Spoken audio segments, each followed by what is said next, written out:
Robert Greene की मानव प्रकृति के नियम का सारांश। परिचय।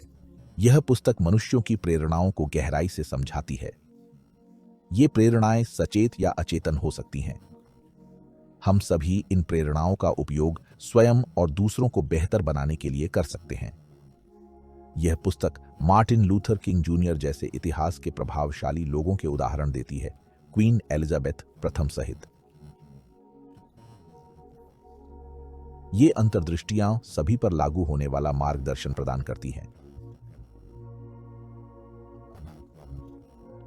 रॉबर्ट ग्रीन के बारे में। वे एक अत्यंत सफल अमेरिकी लेखक हैं। उनकी किताबें मुख्यतः रणनीति, शक्ति और आकर्षण पर केंद्रित हैं। जैन बौद्ध धर्म के छात्र होने के कारण उनके कई विचार इन सिद्धांतों पर आधारित हैं। वर्तमान में वे 6 अंतर्राष्ट्रीय बेस्ट सेलर के लेखक हैं। नमस्कार दोस्तों। अध्याय 1 मानवीय व्यवहार का हिस्सा है अतार्किकता। आप अपने भाग्य को नियंत्रित करने की कल्पना करते हैं, जानबूझकर अपने जीवन की योजना बनाते हैं, लेकिन आप इस बात से अनजान हैं कि आपकी भावनाएं आप पर कितनी हावी हैं। वे आपको उन विचारों की ओर ले जाती हैं जो आपके अहंकार को सहलाती हैं। वे आपको ऐसे सबूत खोजने पर मजबूर करती हैं जो आपके मौजूदा विश्वासों की पुष्टि करते हों। वे आपको वही दिखाती हैं जो आप देखना चाहते हैं, आपके मूड के अनुसार, और यह वास्तविकता से कटाव ही उन बुरे फैसलों और नकारात्मक पैटर्न का स्रोत है जो आपके जीवन को परेशान करते हैं। तर्कसंगतता इन भावनात्मक प्रभावों का मुकाबला करने की क्षमता है। प्रतिक्रिया करने के बजाय सोचना, अपने मन को वास्तविकता के प्रति खोलना, न कि अपनी भावनाओं के प्रति। यह स्वाभाविक रूप से नहीं आता। यह एक ऐसी शक्ति है जिसे हमें विकसित करना चाहिए, और ऐसा करके हम अपनी पूरी क्षमता का एहसास करते हैं। Robert Greene. अक्सर कहा जाता है कि आधुनिक समाज तर्क और विवेक पर आधारित है। हालांकि सच्चाई यह है कि हम अपने ज्यादातर फैसले भावनाओं के आधार पर लेते हैं। इन भावनात्मक प्रतिक्रियाओं का तर्क से कोई लेना देना नहीं होता। इसलिए इंसान होने के नाते हम अक्सर गैर तार्किक फैसले लेते हैं। तर्क संगत बनने की कोशिश और उसमें विफल होने की यह क्षमकश कमियों सदी ईसा पूर्व से चली आ रही है। रॉबर्ट ग्रीन एक एथेंस के नेता पेरिक्लीस का जिक्र करते हैं, जो शायद पहले व्यक्ति थे जिन्होंने तार्किक व्यवहार को बढ़ावा दिया।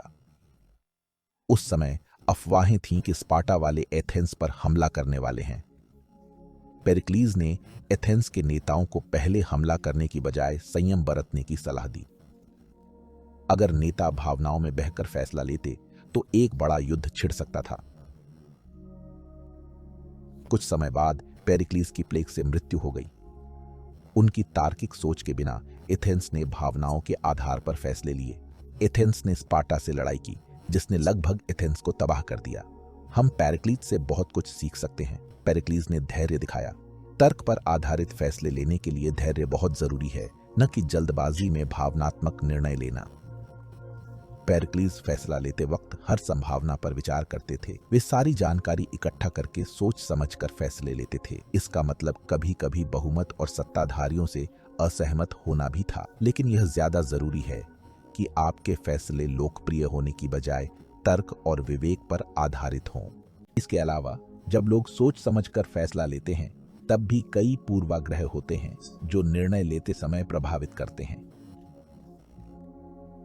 2 पुष्टिकरण पूर्वाग्रह अपने विचारों के समर्थन में जानकारी खोजना। 2 दृढ़ विश्वास पूर्वाग्रह मजबूत भावनाओं के कारण अपने विचारों को सही मानना। 3 दिखावा पूर्वाग्रह सुंदर या धनी लोगों को अच्छा मान लेना। 4 समूह पूर्वाग्रह अपने समूह की मान्यताओं पर आंख मूंद कर विश्वास करना। रॉबर्ट भावनाहीन होने की सलाह नहीं देते, बल्कि विचार और भावनाओं को संतुलित कर साक्ष्य आधारित निर्णय लेने का समय लें। अध्याय 2 लोगों को जैसे हैं वैसे स्वीकार करें। सोशल मीडिया से जुड़ाव हमें नए वायरल भावनात्मक प्रभावों से ग्रस्त करता है। ये माध्यम शांत चिंतन के लिए नहीं बने हैं। उनकी लगातार मौजूदगी से हमारे पास सोचने का कम मानसिक स्थान बचता है। Robert Greene. इंसान के रूप में हमें दूसरों को बदलने का जुनून है। हम ही दूसरों के आघात का सबसे बड़ा कारण हैं। हम हमेशा लोगों को जज करते हैं और चाहते हैं कि वे कुछ ऐसा बने जो वे नहीं हैं। लेकिन जितनी जल्दी हम मान लें कि हम दूसरों को नहीं बदल सकते, उतने ही खुश रहेंगे। रॉबर्ट उन माता पिता का उदाहरण देते हैं जो बच्चे को सजा की धमकी देकर मनवाते हैं। सजा और धमकियां शरारती बच्चे को नहीं बदलती, बल्कि वे बच्चे को पकड़े जाने से बचना सिखाती हैं। अगर हम मान लें कि हम सब अलग हैं, तो हम कम निराश होंगे। लोगों को बदलने की बजाय उन्हें समझने और स्वीकार करने की कोशिश करें। उनके उद्देश्यों और उनकी पहचान को समझने का प्रयास करें। जब आप उनके उद्देश्यों के बारे में पूछें, तो ध्यान से सुनें और जितनी हो सके जानकारी इकट्ठा करें। लोग खुद के बारे में बात करना पसंद करते हैं, तो ये आसान होना चाहिए। इस जानकारी को पाने के बाद आपको इसका विश्लेषण करना चाहिए। इन तरीकों को अपनाकर आप उस व्यक्ति को बेहतर समझ पाएंगे और उनकी मदद कर सकेंगे। साथ ही हमें अपनी सहानुभूति से दूसरों के चरित्र को बेहतर समझना चाहिए। सहानुभूति से हम समझ सकते हैं कि कब लोग जीवन में मुखौटा पहने हुए हैं। यह महत्वपूर्ण कौशल है क्योंकि आप उन्हें सच्चाई से अभिव्यक्त करने में मदद कर सकते हैं। किसी की असली प्रकृति को समझने के लिए उनकी मुश्किल वक्त की प्रतिक्रिया देखें। अध्याय 3, बेहतर बनने का प्रयास करें। रॉबर्ट कहते हैं कि हम सब मुखौटा पहनते हैं। हम दुनिया को अपना सर्वश्रेष्ठ दिखाना चाहते हैं, भले ही वो सच न हो। बचपन से ही हम माता पिता की बात मानते हैं ताकि हमें फायदा मिले। समाज इसी तरह काम करता है। हमारा समाज टीम वर्क और दयालुता को बढ़ावा देता है। इसलिए किसी के प्रति कड़ी भावनाएं या स्वार्थ को अच्छा नहीं माना जाता। तो हम ऐसा व्यवहार नहीं करते, चाहे हम किसी को नापसंद करें या अपना भला चाहें। सोशल मीडिया ने अपनी छवि बनाना और भी आसान कर दिया है। रॉबर्ट कहते हैं कि हमें अपना सर्वश्रेष्ठ रूप दिखाने वाला मुखौटा पहनना चाहिए। अगर हम सब अपना असली रूप दिखाएं, एक बदतर जगह हो। एक व्यक्तित्व अपनाना हमें अपनी असुरक्षाओं से बचाता है।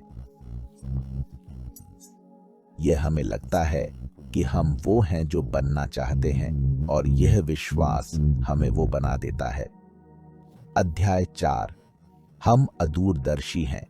लोग तत्काल समस्याओं पर ध्यान देते हैं, दूरगामी प्रभावों पर नहीं। उदाहरण के लिए, जलवायु परिवर्तन से ज्यादा आतंकवाद पर ध्यान दिया जा रहा है। यह प्रवृत्ति विकासवादी उत्पत्ति की है। इतिहास में मनुष्यों को बड़े प्रभावों की बजाय तत्काल खतरों पर ध्यान देना पड़ता था। रॉबर्ट ग्रीन सुझाते हैं कि हम अदूरदर्शिता छोड़कर दूरदर्शी दृष्टिकोण अपनाएं। हमें पीछे हटकर सभी विकल्प और कम स्पष्ट समस्याओं की उपेक्षा के परिणाम देखने चाहिए। वर्तमान समस्याएं अक्सर पूर्व की अदूरदर्शिता का परिणाम होती हैं। अगर हम इसे समझें, तो हम महत्वपूर्ण समस्याओं को बेहतर प्राथमिकता दे सकते हैं। अध्याय 5, सफलता के बाद का अहंकार हमें पीछे खींचता है। हम आत्मकेंद्रित हो जाते हैं। रॉबर्ट कहते हैं कि इंसान स्वभाव से नार्सिसिस्टिक होते हैं। लोगों में नार्सिसिज्म के स्वस्थ से लेकर गहरे स्तर तक होते हैं। जो बहुत नार्सिसिस्टिक हैं, वे दूसरों को अपना ही विस्तार मानते हैं। रॉबर्ट इसका कारण माता पिता का बच्चे पर ज्यादा या कम ध्यान देना बताते हैं। पहला बच्चे की व्यक्तिगत पहचान रोकता है, दूसरा कम आत्मसम्मान पैदा करता है। दिलचस्प है, गहरे नार्सिसिस्ट में आम नार्सिसिज्म जैसा आत्म प्रेम नहीं होता। इसलिए रॉबर्ट कहते हैं, खुद से प्यार करना स्वस्थ नार्सिसिज्म के लिए जरूरी है। रॉबर्ट ग्रीन बताते हैं कि सफलता अक्सर लोगों के सिर चढ़ जाती है। इस प्रभाव को भव्यता का नियम कहा जाता है। माइकल आइजनर का करियर भव्यता के नियम का उत्कृष्ट उदाहरण है। आइजनर 80 के दशक में डिज्नी के सीईओ बने। इस दौरान उन्होंने 14 हिट फिल्में रिलीज की। इन फिल्मों ने संघर्षरत डिज्नी ब्रांड को पुनर्जीवित किया। आइजनर की नज़र में उसकी हर छुअन सोना बन जाती थी। लेकिन जब उन्होंने फ्रांस में यूरो डिज्नी बनाने पर ध्यान दिया तो यह उतना सफल नहीं रहा। दोष स्वीकारने के बजाय आइजनर ने दूसरों को जिम्मेदार ठहराया। ऐसा इसलिए हुआ क्योंकि उनका अहंकार बहुत बढ़ गया था। 1954 में उन्होंने जेफरी कटजेनबर्ग को निकालकर सबको चौंका दिया। जेफरी कई हालिया हिट फिल्मों जैसे द लायन किंग के पीछे थे। सितंबर 2005 में डिज्नी के शेयर गिरने पर बोर्ड ने आइजनर को हटा दिया। अक्सर लोग सफलता पाकर भूल जाते हैं कि वो कैसे मिली। सफलता के लिए दूसरों और गुरुओं का समर्थन जरूरी है, साथ ही किस्मत भी। इन बातों को याद रखना हमें धरातल पर रखता है। अध्याय 6, हमें लिंग से अपनी क्षमताएं सीमित नहीं करनी चाहिए। रॉबर्ट ग्रीन कहते हैं कि हमें अपने दोनों पक्षों को विकसित करना चाहिए। डेविड बोवी जैसी हस्तियों ने अपना पुरुष पक्ष अधिक अपनाया, स्त्री पक्ष अपनी सभी शक्तियों का उपयोग करने के लिए। कैटरीना स्फोर्जा ने भी ऐसा ही किया, जैसा रॉबर्ट ग्रीन ने अपनी किताब में बताया है। कैटरीना का जन्म 1473 में एक शक्तिशाली इतालवी राजवंश में हुआ था। उसने युद्ध प्रशिक्षण के साथ साथ फैशन और कला का भी आनंद लिया। पुरुष और स्त्री दोनों शौक अपनाने की क्षमता ने उन्हें एक मजबूत व्यक्ति बना दिया। रॉबर्ट ग्रीन कहते हैं कि मर्दानगी और स्त्रीत्व के विचार हमारे जीन और माहौल से आते हैं। अगर हम दोनों को अपना लें तो हम अपने रिश्तों को बेहतर बना सकते हैं। रॉबर्ट बताते हैं कि स्त्री पक्ष अपनाने से पुरुष महिलाओं को बेहतर समझ पाएंगे। रॉबर्ट कहते हैं कि हमें पुरुष और महिला दोनों की ताकत हासिल करनी चाहिए। पुरुष चीजों को वर्गीकृत करते हैं, महिलाएं पैटर्न और संबंध खोजती हैं। इन दोनों दृष्टिकोणों का मिश्रण समस्या समाधान के लिए सबसे अच्छा है। अध्याय 7, समूह मानसिकता से मत बंधो अगर वो तुम्हें नीचे खींच रही है। इंसान अक्सर दूसरों के संदर्भ में खुद को पहचानते हैं। हम अपना ज्यादातर वक्त इस चिंता में बिताते हैं कि लोग क्या सोचेंगे और हम किन समूहों में फिट होते हैं। समूह मानसिकता बहुत फायदेमंद हो सकती है क्योंकि टीम वर्क सबको एक साझा लक्ष्य पर केंद्रित रखता है। समूह में काम करने के फायदों के बावजूद इससे जुड़े कई खतरे भी हैं। सबसे पहले, जब हम दूसरों के बीच होते हैं तो हमारा व्यवहार बदल जाता है। हमारे सिद्धांत समूह में खो जाते हैं। ये सिद्धांत समूह के लोगों की नकल करने लगते हैं। इस तरह हम वो खो देते हैं जो हमें खास बनाता है, जिसमें स्वतंत्र सोच भी शामिल है। इसके अलावा रॉबर्ट कहते हैं कि समूह का हिस्सा होने से हम ज्यादा गैर तार्किक फैसले ले सकते हैं। इसका मुख्य कारण है कि हम अक्सर सोच समझकर नहीं, बल्कि दूसरों की देखा देखी फैसले लेते हैं। आप बुकपीडिया के YouTube चैनल पर यह ऑडियो बुक सुन रहे हैं। अगर आपको यह ऑडियो पसंद आया तो बुकपीडिया के चैनल को सब्सक्राइब करना न भूलें। हमें समूह द्वारा नीचे खींचे जाने से बचने का प्रयास करना चाहिए। कमजोर चरित्र वाले लोगों को समूह की पकड़ से निकलना ज्यादा मुश्किल होगा। रॉबर्ट ग्रीन के अनुसार समूह से बचने के मुख्य तरीके यह हैं। 1. दूसरों की बात से प्रभावित हुए बिना स्वतंत्रता और तर्कशीलता बनाए रखें। 2. आत्म जागरूकता विकसित करें। 3. समूह में रहते हुए हर पल वर्तमान में केंद्रित रहें। अध्याय 8, अपनी कमजोरियों का सकारात्मक उपयोग करें। आक्रामकता एक कमजोरी मानी जाती है। रॉबर्ट ग्रीन कहते हैं कि हमें आक्रामकता को सकारात्मक दिशा देनी चाहिए। इसके लिए वे 19वीं सदी के जॉन डी रॉकफेलर का उदाहरण देते हैं। रॉकफेलर मॉरिस क्लार्क के साथ व्यापार में थे, पर मॉरिस उन्हें परेशान करने वाला मानता था। रॉकफेलर हमेशा मॉरिस पर व्यापार बढ़ाने का दबाव डालते थे। मॉरिस को यह इतना परेशान करने वाला लगा कि उसने अपने हिस्से की नीलामी कर दी। रॉकफेलर ने वे हिस्से खरीदे और छोटे व्यापार को स्टैंडर्ड ऑयल कंपनी बना दिया। यह दुनिया की सबसे शक्तिशाली कंपनियों में से एक बन गई। रॉकफेलर इस छोटे व्यापार को एक ऐसे व्यापार में बदल सके जो आज भी मौजूद है। आज प्रभावी होने का तरीका है एक चतुर आक्रामक बनना। हमारी आक्रामकता ने हमें धरती का सबसे प्रभावशाली प्राणी बनाया, इसलिए हमें इस आक्रामकता को दबाना नहीं चाहिए।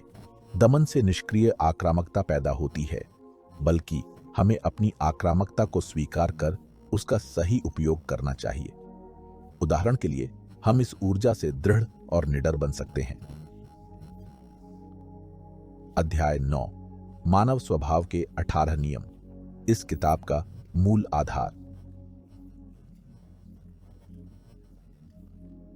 हमने मुख्य नियमों पर चर्चा की, अब सभी 18 का संक्षिप्त विवरण देंगे।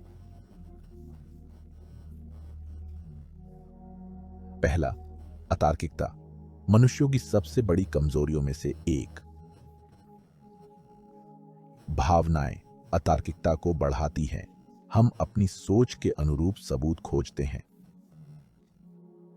यह वास्तविकता से कटाव हमें गलत फैसले लेने की ओर ले जाता है। रॉबर्ट ने पेरिक्लीस का उदाहरण दिया, जिसका जिक्र पहले किया गया था।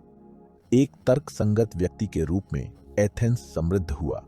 तर्कहीनता पर काबू पाना। हमें अपने पूर्वाग्रह और भावनात्मक निर्णयों के कारण पहचानने चाहिए। साथ ही बड़े फैसले लेने से पहले शांत होने के लिए एक कदम पीछे हटना चाहिए। ऊर्जा और तर्कसंगत सोच का संयोजन आदर्श संतुलन है। दूसरा, अहंकार। हम सब खुद पर केंद्रित हैं और दूसरों से ध्यान चाहते हैं। रॉबर्ट स्टालिन का उदाहरण देते हैं।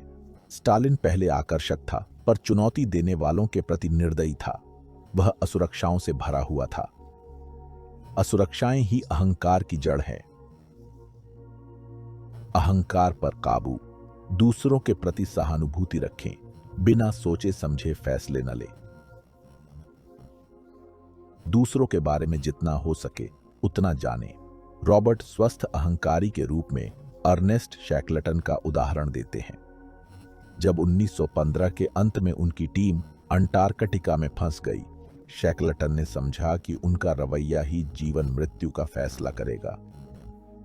उन्होंने व्यक्तिगत और सामूहिक दोनों स्तरों पर ध्यान दिया। इस दृष्टिकोण ने समूह में आत्मविश्वास जगाया और सभी बच गए। तीसरा, रोल प्ले। लोग अक्सर अपनी असली भावनाओं से अलग दिखावा करते हैं। हमें लोगों की सच्ची भावनाएं पहचानना सीखना चाहिए। साथ ही हम अपना सर्वश्रेष्ठ रूप पेश करना भी सीखते हैं। रोल प्ले और दूसरों का रोल प्ले समझने के लिए मिल्टन एरिक्सन जैसे बने।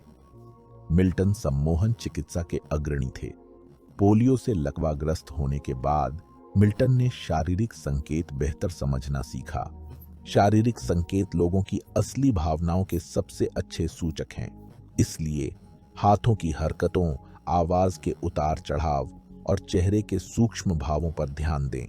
साथ ही अलग अलग परिस्थितियों में सही भावनाएं दिखाने का अभ्यास करके खुद का रोल प्ले सीखें। चौथा, चरित्र। लोगों की एक खास छवि या सतही प्रतिष्ठा होती है, लेकिन ये प्रतिष्ठा कभी उस व्यक्ति के असली चरित्र को नहीं दर्शाती। रॉबर्ट व्यवसायी हॉवर्ड ह्यूजेस का उदाहरण देते हैं। हॉवर्ड बेहद सफल और खुश दिखते थे, पर वास्तव में वे गहरी चिंता और नियंत्रण की समस्याओं से जूझ रहे थे। बाद में वे दर्द निवारक दवाओं के आदी हो गए।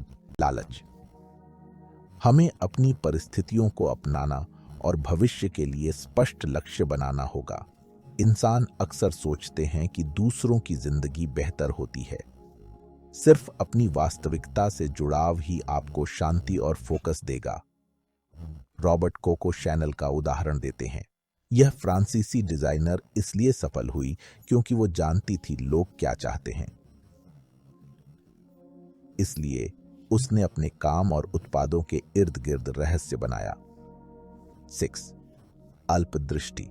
हम जानवर हैं, जो दिखता और महसूस होता है उससे सबसे ज्यादा प्रभावित होते हैं। हम अक्सर अपने कामों के नतीजों या बड़ी तस्वीर के बारे में सोचना भूल जाते हैं, लेकिन दूरदृष्टि की कमी से नुकसान हो सकता है। जैसे आवास में निवेश करने वालों ने जब बुलबुला फटा तो लाखों खो दिए।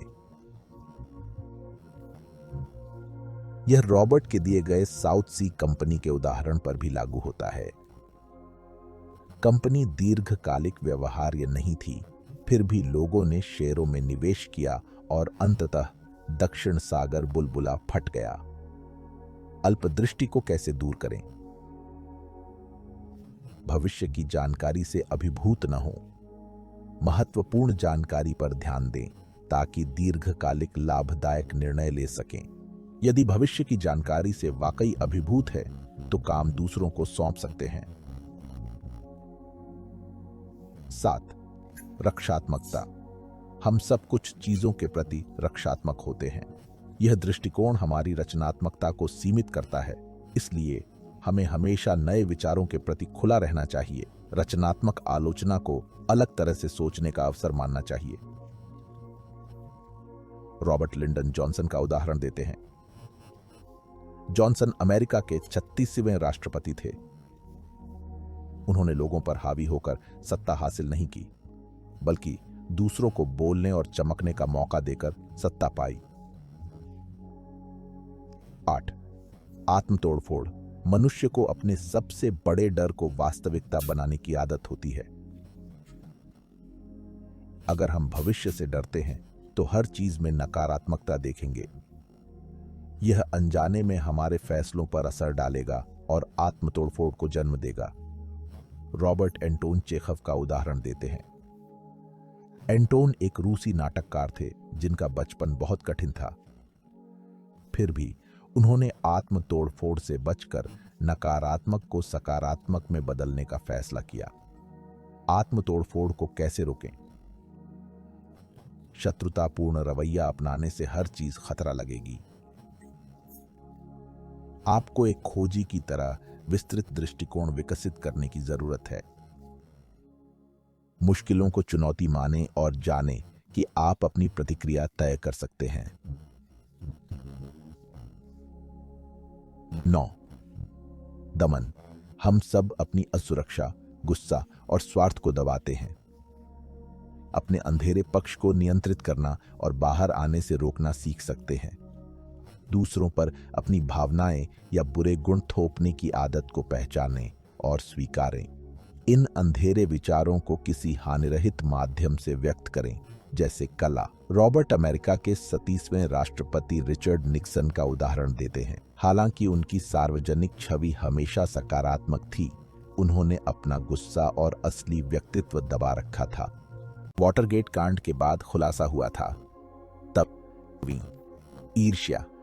मनुष्य स्वभावतः दूसरों से तुलना करते हैं। हालांकि ईर्ष्या सामाजिक रूप से स्वीकार्य नहीं है। खतरनाक होने से पहले हमें अपनी ईर्ष्या पहचाननी चाहिए। ईर्ष्या स्वाभाविक है, इसे पूरी तरह मिटाया नहीं जा सकता, लेकिन हम इसे कुछ सकारात्मक में बदल सकते हैं। ईर्ष्या को अनुकरण में बदलें। ईर्ष्या का उपयोग खुद को सुधारने की प्रेरणा के रूप में करें। रॉबर्ट मैरी शेली का उदाहरण देते हैं। मैरी फ्रैंकेनस्टीन की लेखिका थीं, लेकिन उनके ईर्ष्यालु मित्र ने उन्हें धोखा दिया। भव्यता। अत्यधिक भव्यता से वास्तविकता की समझ खो सकती है।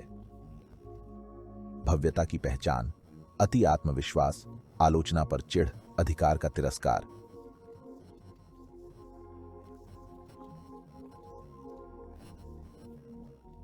हम अपनी भव्यता को व्यावहारिक भव्यता में बदल सकते हैं। व्यावहारिक भव्यता ऊर्जा को समस्या समाधान और रिश्तों में सुधार में लगाना।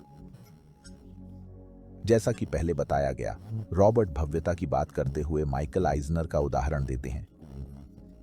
डिज्नी के पूर्व सीईओ ने सारी सफलता का श्रेय खुद को दिया, जिससे वे अलग थलग पड़ गए और अंततः असफल हुए।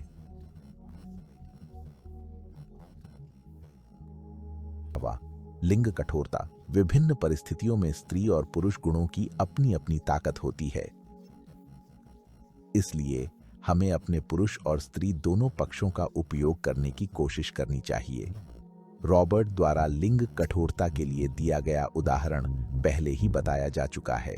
कैटरीना स्फोर्जा एक कुलीन महिला थीं, जिन्हें उनके स्त्री और पुरुष दोनों गुणों के लिए सराहा गया था। 13वां लक्ष्यहीनता। हम भावनाओं और दूसरों की राय से कई दिशाओं में खींचे जा सकते हैं। इससे हमारे जीवन में दिशा की कमी हो सकती है। कुछ लोग बदलाव पसंद करते हैं, जबकि अन्य अराजकता से डरते हैं। लेकिन हमें सभी को एक उद्देश्य विकसित करना चाहिए और बदलाव के बावजूद इसका उपयोग करना चाहिए। मार्टिन लूथर किंग जूनियर किसी ऐसे व्यक्ति का उत्कृष्ट उदाहरण, जिसने असफलताओं पर काबू पाने के लिए सीधी कार्रवाई की। उन्होंने नागरिक अधिकारों के लिए अहिंसा और सविनय अवज्ञा का इस्तेमाल किया। अभी अनुरूपता।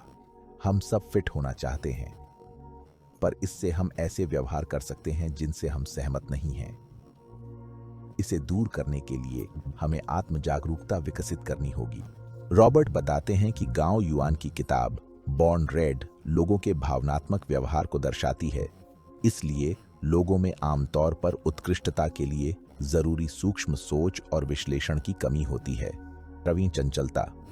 हम सब शक्तिशाली लोगों का अनुसरण करना चाहते हैं, लेकिन इसका मतलब है कि जैसे ही लोग कमजोर होते हैं, हम उनसे मुंह मोड़ लेते हैं। इसलिए प्रभावी नेतृत्व के लिए हमें शक्ति, वैधता और निष्पक्षता की छवि देनी होगी।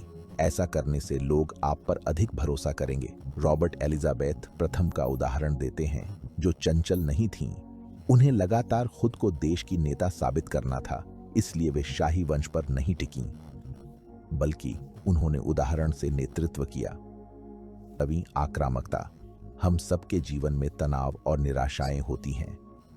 कभी कभी ये बहुत ज्यादा हो जाती है और हम आक्रामक व्यवहार करते हैं। हमें आक्रामक व्यक्तियों के संकेत पहचानने सीखने चाहिए। आक्रामकता से निपटने के कुछ तरीके हैं। पहला, आप उनके व्यवहार का अनुकरण कर सकते हैं, या फिर अगर व्यक्ति चिंतित है तो आपके प्रति लगातार आक्रामक हो, तो कभी कभी उस व्यक्ति से दूर रहना बेहतर होता है। अगर आक्रामक व्यक्ति आपका बॉस है तो नौकरी छोड़नी पड़ सकती है। रॉबर्ट जॉन डी रॉकफेलर का उदाहरण देते हैं। रॉकफेलर अमेरिकी इतिहास के सबसे धनी लोगों में से एक बने। उन्होंने सत्ता और नियंत्रण पाने के लिए आक्रामक रणनीतियां अपनाई, लेकिन उन्होंने अपनी आक्रामकता का उपयोग रचनात्मक तरीके से किया। रवियों पीढ़ी का अंधापन। अभी आप उन लाखों लोगों की मेहनत का फल खा रहे हैं जिन्होंने आपका जीवन आसान बनाया।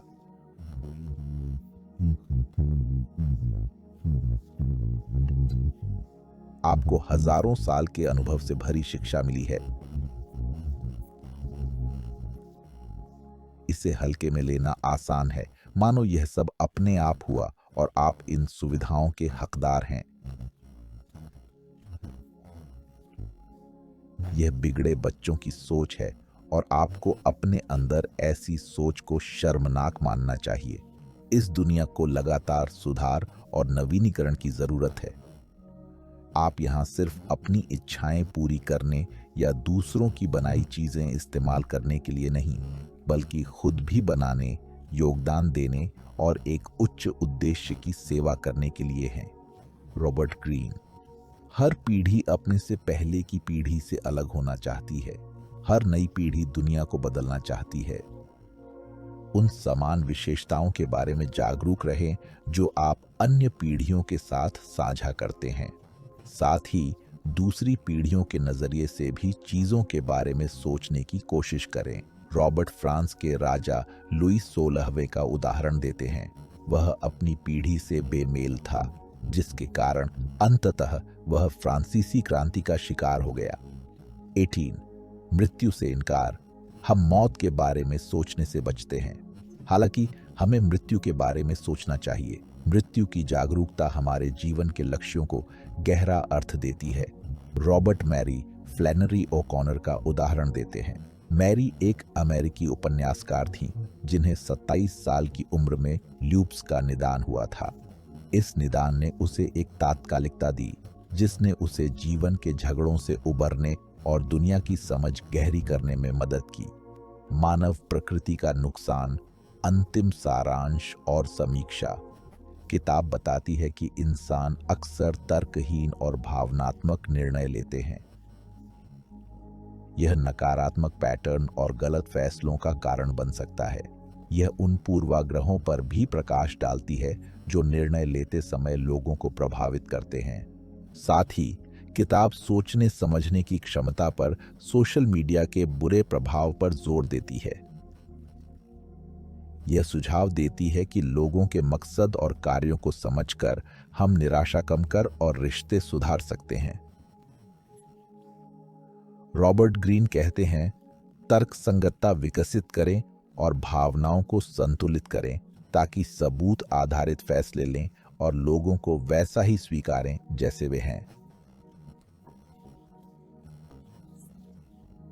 वे मानव स्वभाव को समझने के लिए 18 मौलिक नियमों की पहचान करते हैं। इन नियमों में शामिल हैं तर्कहीनता, अहंकार, नकली व्यक्तित्व, लालच और अल्पदृष्टि। हर नियम के साथ बताया गया है कि वह मानव व्यवहार को कैसे प्रभावित करता है और ऐसे लोगों के उदाहरण दिए गए हैं जिन्होंने वह व्यवहार दिखाया है। किताब इन नियमों से बचने और खुद व दूसरों को बेहतर समझने की रणनीतियां भी देती है। देखने के लिए धन्यवाद। अगर यह सारांश मददगार लगा तो लाइक करें और बताएं कि अगली किस किताब का सारांश चाहिए।